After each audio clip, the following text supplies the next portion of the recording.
balls over the top we had to deal with a lot in this game against Park. They really try and put us under pressure when the ball higher up the field. In this case, you can see it's a quick turnover. The ball goes over the top.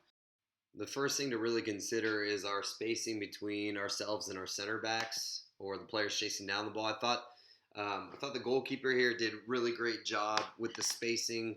There was enough room if he had to come, if it skipped through, if you're playing on a wet surface. There's enough room to come through if it's driven, or there's enough room to ask for the ball to be headed back depending on the pressure. I think the center back in this case, who is a freshman, so nervous first game, does a really, really great job of composing himself and turning away from pressure to play out. In this clip, there's actually lots to unpack. First of all, it's a ball from the goalkeeper. I think uh, our recognition of that cue to play long is not good. It takes us too long to recognize that the ball is going to be played over the top, and we needed to drop off earlier. The next thing we really have to understand is that this is a foot race, and we get beat right there. And on his first touch, we're way too far off our line. There's nothing really to protect in this instance in the central part of the field. No one's really making a run until you see the final frame there. But really, we never recovered close enough to that near post. The near post was definitely open if the player had a little bit more quality, and so we need that urgency to recognize his touch takes him kind of to a worse shooting angle, but nonetheless, it also cuts off the options to the midline. So really, his only option is to shoot, and we need to recognize that. You can see where you are is way off track, and it could have beat you to the near post. This next clip, we play a long diagonal ball. We're gonna get caught in possession here, lose the ball, and then eventually this player is gonna give us the old cue that he's going over the top. And what we're looking for here is how is our spacing? We should be outside the 18 here. The ball's on the other side of the field. We need to be connected to our back line to help them out, clear up anything in behind. As this ball gets played over the top, you can see you're inside your 18 dropping off. Let's start a little bit higher, but we just need to make sure we're very clear on what we want from our center back there. I don't think I could hear you enough in the game in this instance. I remember this action, and there's no crowd. I need to be able to hear it clear, concise, clearance from our center back or shield out of bounds, whatever the case is.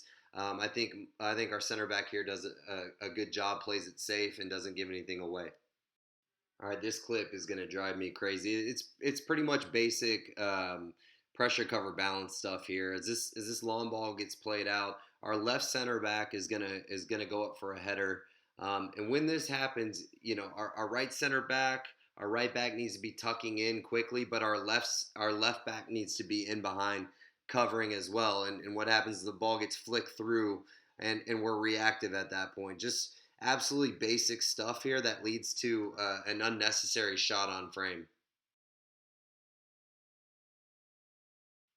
So we watch again full speed. It's enough to make your eyes cringe a little bit, but this is how we learn, okay? So what I want you to watch the goalkeeper's set position here when the ball is about to be struck. Now the player's running full speed.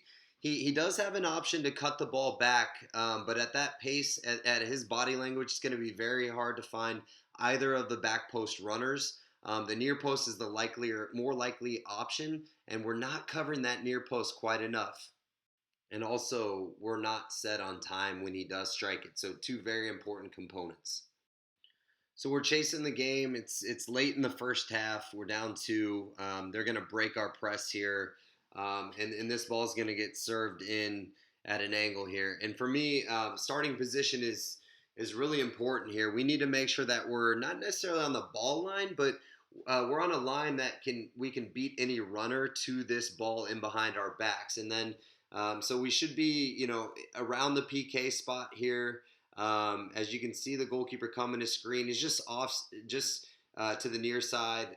The spacing between the goalkeeper and the center back's too tight. Obviously, you can see the center back is making contact with the ball, and we're nowhere near. I think the right decision is just drop back into our goal and communicate an away call so the defender plays this safe. This is the end of the half. I think we get away with one here, the way this ball falls. Definitely a dangerous opportunity. This is one of the easier decisions we'll have to make. Both center backs dropping off, so we are receiving pressure, but we have time and space.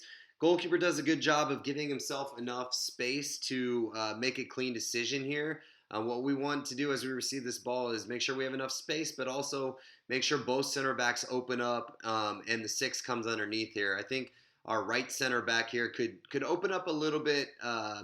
Faster, but you could see the forward there cuts off the line. It's a good decision in the end and a good ball. This is another instance where it's a pretty obvious cue. Player's going to play it long, and I don't think we recognize it. I don't think we drop off with any urgency. I think our left back gets caught here as well, not putting in enough effort, recognizing that this is dangerous. Just assumes that it's going to be handled, and in the end, it's not. And I don't think we're set on time either in this case. This could have been a very dangerous opportunity and for no reason. It's just simple ball, simple cue that we do not handle well at all.